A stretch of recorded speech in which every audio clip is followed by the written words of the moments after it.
does the job for which they applied. And as a result, mnanisikia? As a result, for the last 2 years,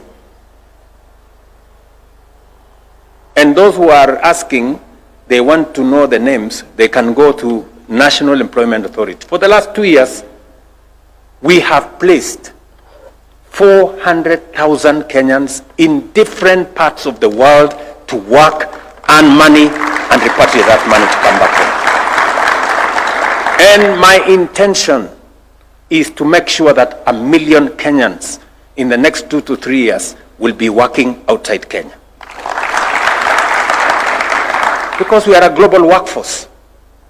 We have the talent, we have the knowledge, we have the expertise that we can deploy to grow our nation. And the good news, do you know how much money Kenyans working outside Kenya send home to Kenya every year?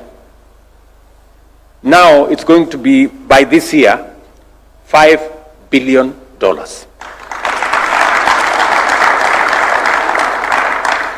$5 billion. That is the wealth of our nation. That is the talent. That is the effort. That is the expertise of our Kenyan people. And therefore, it breaks my heart when people who have no plan for the young people of our nation take them to the streets, abuse them in the streets, misuse them in the streets, and we end up with mayhem, rape, destruction of property, destruction of businesses, because there are people who have no plan for the young people of our nation. They have no known or credible plan. They sing about the young people of Kenya. They talk about Gen Zs because they want to use them politically. I want to tell those people who have no plan, shame on them. They should be ashamed of themselves that they have taken advantage of our young people, taken them to the street, and misuse them. And today, our nation has a blot, you know. Biashara zimechomeka, watu wameharibiwa mali, tumepoteza maisha ya vijana wetu, tuko na majeraha na mambo haya mengine yote. Why? Because there are people who have no plan. They cannot tell the young people what they should be doing. I want to tell the young people of my nation, I want to tell the young people of Kenya, there are opportunities for work. There are opportunities for business. There are opportunities for you to make a difference in your life. Don't accept to be taken to advantage of by leaders, people who have no plan for your lives. And I say that without fear of any contradiction. I want to challenge those who today say they support the street protests. What is your plan? What is your plan for these young people? William Ruto, I have one plan, credible, tested, working. I have 320,000 young people working in my housing program. Engineers, architects, plumbers, quantity surveyors, carpenters, masons, working. I have 180,000 young people working in our digital jobs platform in different, both in special economic zones, in ICT hubs, in Jitume centers. I have 400,000 young people placed in different jobs in many parts of the world, and the list is going on. Our housing program is expanding opportunities. We are at 150,000 houses. We will be at 700,000 houses. We are at 320 jobs today. We are going towards 1 million jobs in the next 2-3 years. And so is the space around digital jobs. And so is our export of labor. What is your plan, you people who are taking our young people to the street? Tulizane ukweli? Yes. I want my plan to be tested on employment of young people, on dealing with the issues of young people. I want my plan to be tested against that of my competitors. Yeah? Because they don't have a plan. If you ask them, they don't have a plan. They will tell you kasongo, oh, sijui nini, nothing. Sijui kama naelewana. Tuko pamoja? And so, I want to say this, and I'm very proud to be in the middle of young people. People wamejituma, you know?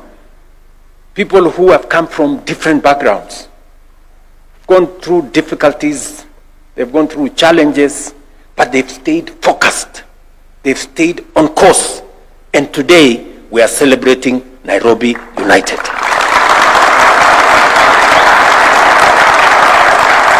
Yeah? Yes. Not because you had it easy. Not because you came from a better background. Not because you have more education than others. But because you have committed yourselves to a course. You have stayed on the course. You have withstood different challenges. You've gone through difficult times, but you didn't give up. You were always there, pressing on. Today, we are celebrating Nairobi United. Your success. Look at what you have achieved. You know, you have defeated Tusker. You have defeated KCB. Do you know how big KCB is? They made 17 billion Kenya shillings this year. How much money did your team? You know, so it's not about the money. Yeah, if it was about the money, you wouldn't be here, right? So you've defeated KCB, you've defeated Kogalo, you know, Gor Mahia, you know, the legend of football in Kenya. Your team since 2018, just the other day, right? But you're here. Why? Because mumejituma, you are determined, you have refused to give up, you are on it, you're focused, and that is why you have succeeded. That is the spirit. That is the spirit. That is the spirit of what makes winners and what makes success. That is the spirit. So I am very proud to be associated with this team. Congratulations, my very best wishes. And I just want to confirm to you that we will continue to expand the space around infrastructure, you know. The other day, I saw some of the criminals. They tried to go and break into Talanta. They tried to break into some of our stadia. I mean, surely, what has a stadia got to do with a demonstration? Surely, how is a demonstration ending up in rape, destruction of property, destruction of business? What is that? What kind of a protest? When the law says whoever wants to protest, whoever wants to demonstrate must be peaceful and must be unarmed. That is the standard for any demonstration. But surely we need to ask ourselves as the people of Kenya, how is it that a demonstration or protest ends up in death, in rape, in destruction of property, in destruction of business? And is that really what we want to do as a nation? I dare say no. That's not what it is.